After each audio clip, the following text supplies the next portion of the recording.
हे बघा, 8वा वेतन आयोग म्हणजे काय, पण त्या अगोदर लक्षात घ्या, केंद्रीय कर्मचारी असतात त्यांच्या फिटमेंट फॅक्टर, महागाई भत्ता, पेन्शन सर्व ठरवण्याचं काम ह्या वेतन आयोग करतो. फार महत्त्वपूर्ण संस्था असते, कारण केंद्र सरकार दर 10 वर्षांनी आपल्या कर्मचाऱ्यांचे पगार, पेन्शन, महागाई भत्ता वाढवत असतं आणि त्यासाठी केंद्र सरकार 3 ते 4 सदस्यांची एक समिती तयार करतं. ही समिती पूर्ण देशात फिरते आणि वेगवेगळ्या कर्मचारी संघटना, पेन्शनरच्या संघटना, वेगवेगळ्या विभागांना भेटी देते आणि त्या माहितीच्या आधारे एक अहवाल तयार करते आणि हा अहवाल केंद्र सरकारला देते आणि केंद्र सरकार मग त्याचा अभ्यास करून हे सर्व फिटमेंट फॅक्टर, पगार, महागाई भत्ता केंद्रीय कर्मचाऱ्यांच्या ठरवत असतं.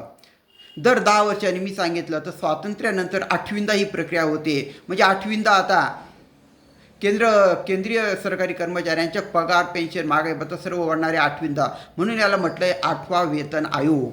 किती महत्त्वपूर्ण काम करतो हा वेतन आयोग. तर जास्तीत जास्त ही माहिती शेअर करा. सोप्या भाषेत सांगितली आहे वेतन आयोगाचे महत्त्वपूर्ण काम. आता 3 सदस्यीय वेतन आयोग नेमलेला आहे सरकारने. 8वा वेतन आयोग किती आहे, 3 सदस्यांचा आहे. तो देशभरात फिरतोय. करा शेअर. ही माहिती तुम्हाला आवडल्यास सबस्क्राईब करा शेअर. धन्यवाद.